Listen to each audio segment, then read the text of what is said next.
E às vezes, irmão, nós perguntamos, como foi citado na reunião passada, o que eu devo fazer, né, para alcançar a salvação. E são coisas simples que nós podemos fazer para ser salvo. Por que são coisas simples? Porque poderia ser muito mais difícil, mas só que depois que o Mashiach veio, o sacrifício recaiu sobre ele, né? Todo o castigo que nos traz a emuná, a paz, a shalom, recaiu sobre o Mashiach. Então nós somos salvos mediante o sacrifício do Cordeiro. Isso mostra que nós não devemos fazer grandes sacrifícios para ser salvos, porque o sacrifício do Mashiach já é suficiente para nós sermos salvos. Há uma das coisas do texto da Escritura que relata muito isso, fala da emuná. Se nós tivermos a emuná, se nós tivermos a crer, se nós confiarmos nele e confessarmos ele como nosso Salvador pessoal, então aí você já tem aí 90% para ser salvo por ele, né? Então não é necessário se fazer muito sacrifício. Tem alguns lugares que requer muito das pessoas, coloca até jugo suave ou jugos pesados e difíceis de carregar, e as pessoas às vezes não suportam. Outros vivem quase dentro do sistema escravizado, achando que aquilo ali vai levar a salvação.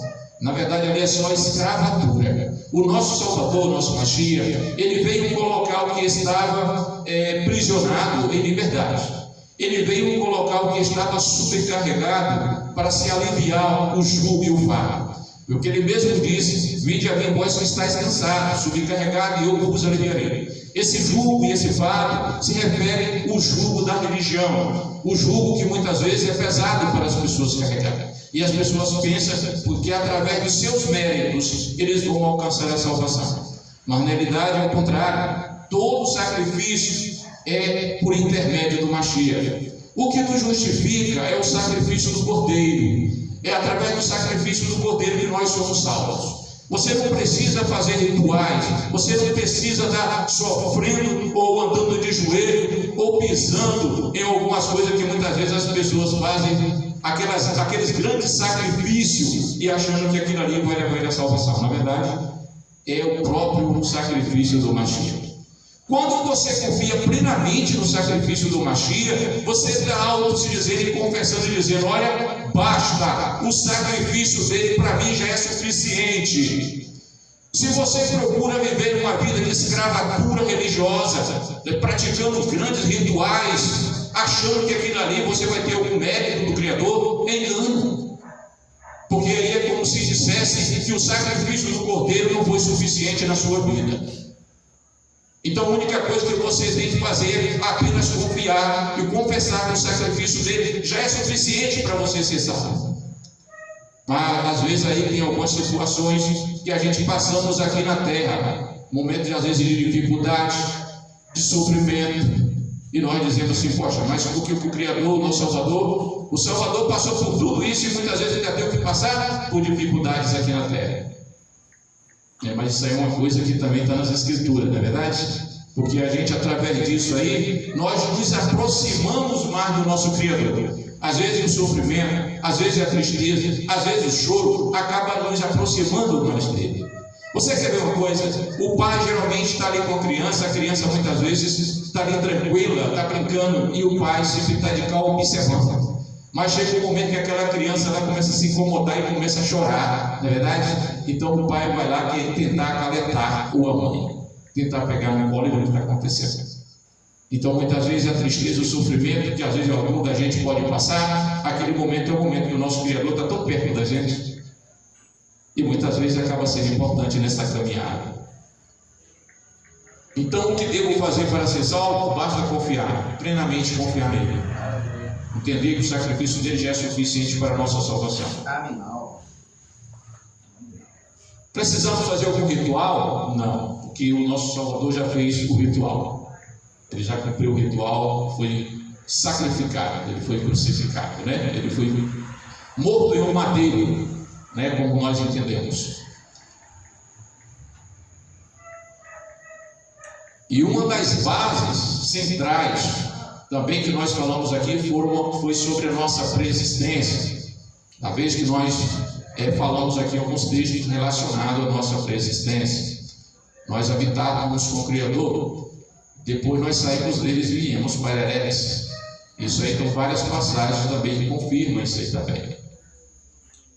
Nós lemos alguns textos falando sobre Jó. Alguns lembram de algumas passagens que nós lemos de Jó? No livro de Jó. Lê para mim, Tiago, no capítulo na Tanakh, página 474. Aí na Bíblia, Jó 34, versículo 4. 474, né? 474 na Tanakh. Capítulo 38, versículo 4.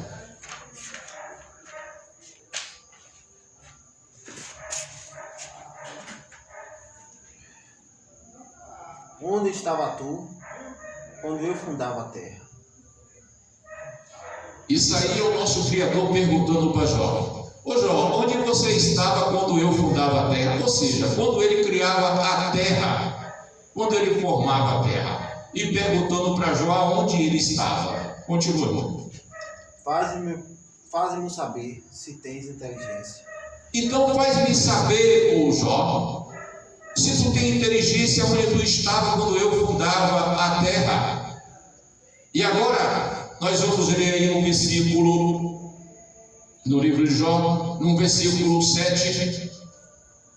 Quando as estrelas da alva juntas alegremente cantavam, e todos os filhos de Á jubilavam. Quando os filhos do nosso Criador jubilavam, os filhos cantavam, alegremente cantavam, lá na presença do Criador. Ali está perguntando a Jó. E o versículo 21. Deu certo tu, o sabes, porque já eras nascido, e por ser grande o número dos seus dias. Lê de novo o versículo 21. De certo tu o sabes, porque já então eras nascido, e por ser grande o número dos seus dias.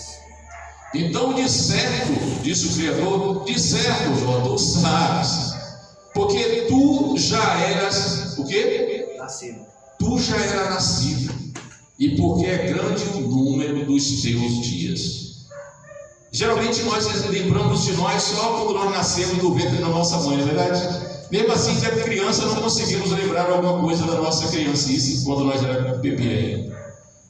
Só a partir de alguma certa idade que nós começamos a lembrar de alguma coisa.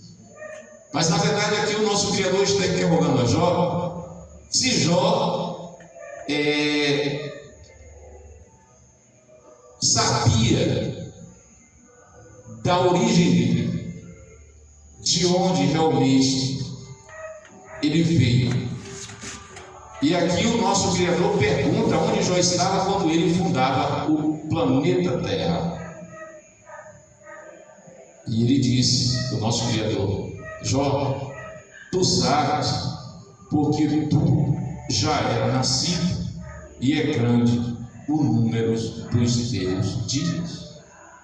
Mas por que às vezes nós não lembramos? Porque nós recebemos uma matéria chamada corpo.